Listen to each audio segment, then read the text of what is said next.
Assalamualaikum warahmatullahi wabarakatuh. Selamat bergabung di perkuliahan Fisiologi Tumbuhan pada semester ganjil 2020-2021. Nah, sedikit pengantar untuk fisiologi tumbuhan. Pertama kita lihat dulu sistem perkuliahan. Nah, perkuliahan kita itu menggunakan metode daring dengan platform yang digunakan adalah e-learning. Di samping nanti kita juga akan membuat grup WhatsApp untuk forum diskusi serta untuk berbagi informasi nanti di WhatsApp. Nah, adapun di e-learning nanti akan dipersiapkan bahan ajar, kemudian yang bisa menunjang proses perkuliahan kita. Nanti saya sediakan di sana. Nah, kemudian daftar pustaka. Untuk daftar pustaka bisa saudara lihat pada slide. Ini adalah buku wajib. Di samping saudara juga bisa menggunakan buku-buku SMU yang dapat menunjang materi perkuliahan kita. Nah, saudara juga bisa mengambil atau men-searching dari internet. Intinya ya, boleh ditambahkan dari sana.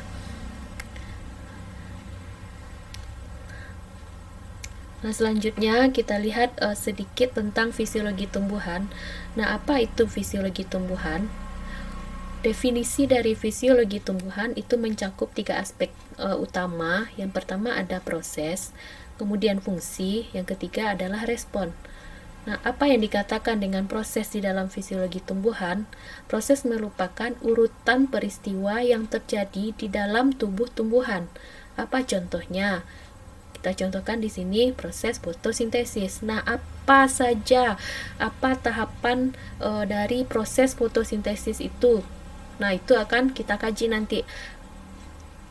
Nanti ada namanya reaksi terang, ada reaksi gelap, ada namanya siklus Calvin. Nah, kita nanti akan lihat di fisiologi tumbuhan akan dibahas semuanya.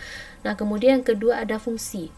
Nah, apa fungsi dari proses tadi? Apa fungsi dari proses fotosintesis tadi? Nah, itu juga kita termasuk cakupan dari fisiologi tumbuhan. Yang terakhir adalah respon. Nah, respon merupakan tanggapan atau bagaimana cara tumbuhan menanggapi dari proses yang terjadi tadi. Nah, jadi apa dapat kita simpulkan bahwa di dalam fisiologi tumbuhan akan dipelajari tentang proses, fungsi, dan respon. Kemudian aspek praktik fisiologi tumbuhan. Di sini saya memberikan 3 contoh aspek. Yang pertama pertanian, yang kedua kehutanan, yang ketiga dan farmakologi, bidang farmakologi ya. Nah, kita lihat contoh di bidang pertanian. Kita lihat contoh di bidang pertanian yaitu dengan adanya dikenal teknik kultur jaringan.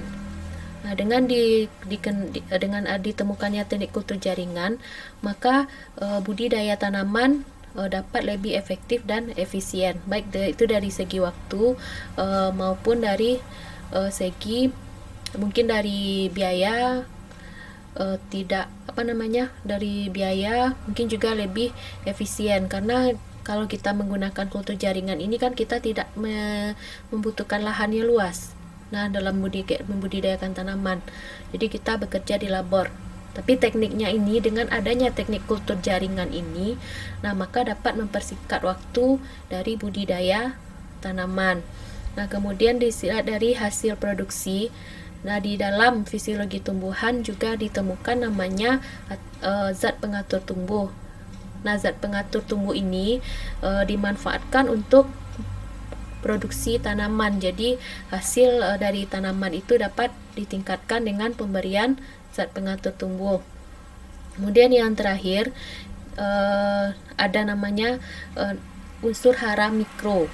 Nah, dalam fisiologi tumbuhan juga dikenal unsur hara mikro. Nah, dengan adanya unsur hara mikro ini, maka dapat meningkatkan kualitas dari pertumbuhan tanaman. Kemudian yang terakhir itu ada namanya hereditas dan lingkungan. Nah, apakah hereditas dan lingkungan berpengaruh terhadap pertumbuhan tanaman? Jawabannya iya. Nah, kita lihat dulu apa itu hereditas. Hereditas merupakan sifat genetika yang diturunkan dari induk kepada anaknya. Nah, kemudian lingkungan tempat tumbuhan itu. Nah, hereditas dan lingkungan ini menentukan kompleksitas serta ukuran dari pertumbuhan tanaman.